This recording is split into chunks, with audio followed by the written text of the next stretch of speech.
ప్రపంచ స్థాయి పరిశ్రమలకు కేంద్రంగా మారిన రాష్ట్రంలో మరో మణిహారం చేరనుంది. Tata advanced systems limited, GE aviation సంయుక్త భాగస్వామ్యంతో రంగారెడ్డి జిల్లా ఆదిపట్లలో aero engine centre for excellence ఏర్పాటు కానుంది. వైమానిక ఇంజన్ల తయారీ పరిశ్రమకు ఐటీ శాఖ మంత్రి కేటీఆర్ భూమి పూజ చేశారు. జెట్ విమానాల్లో ఉపయోగించే CFM లీప్ ఇంజిన్ విడిభాగాలను ఇక్కడ తయారు చేయనున్నారు.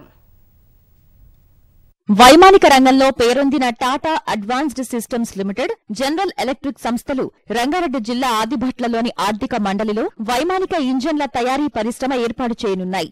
జెట్ విమానాల్లో ఉపయోగించే ఇంజిన్లను ఇక్కడ తయారు చేస్తారు. 50 ఎకరాల్లో 3,000 కోట్ల రూపాయల పెట్టుబడితో ఏర్పాటు చేయనున్న వైమానిక ఇంజిన్ల తయారీ పరిశ్రమ ఈ ఏడాది డిసెంబర్ నాటికి ఉత్పత్తి ప్రారంభించనుంది.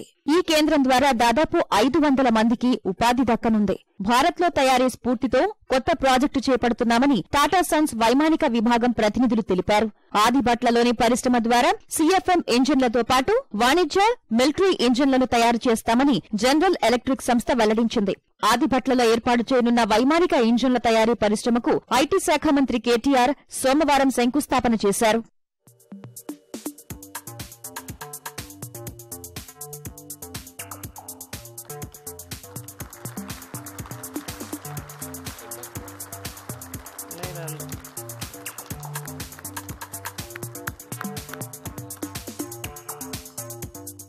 వైమానిక రంగ అభివృద్ధికి రాష్ట్రంలో పూర్తి అనుకూల వాతావరణం ఉందని కేటీఆర్ అభిప్రాయపడ్డారు. పౌర రక్షణ రంగాల్లో డిమాండ్తో పాటు విదేశీ ఎగుమతులకు మంచి అవకాశం ఉందని అంచనా వేశారు.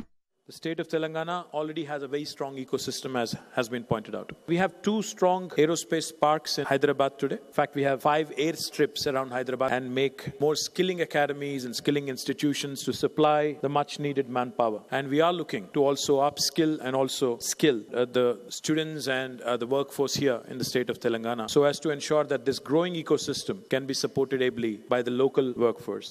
ఆదిభట్లలో వైమానిక ఇంజన్ల పరిశ్రమ ఏర్పాటు కావడంలో కేటీఆర్ కీలక పాత్ర పోషించారు. పరిశ్రమల శాఖ మంత్రిగా జీఈ సంస్థతో తరచూ సంప్రదింపులు జరపడమే కాకుండా అమెరికా పర్యటనలో ఆ కంపెనీ చైర్మన్ తో భేటీ అయ్యారు. కేటీఆర్ చొరవతోనే జీఈ సంస్థ పరిశ్రమ స్థాపనకు ముందుకొచ్చినట్లు ప్రభుత్వ వర్గాలు వెల్లడించాయి.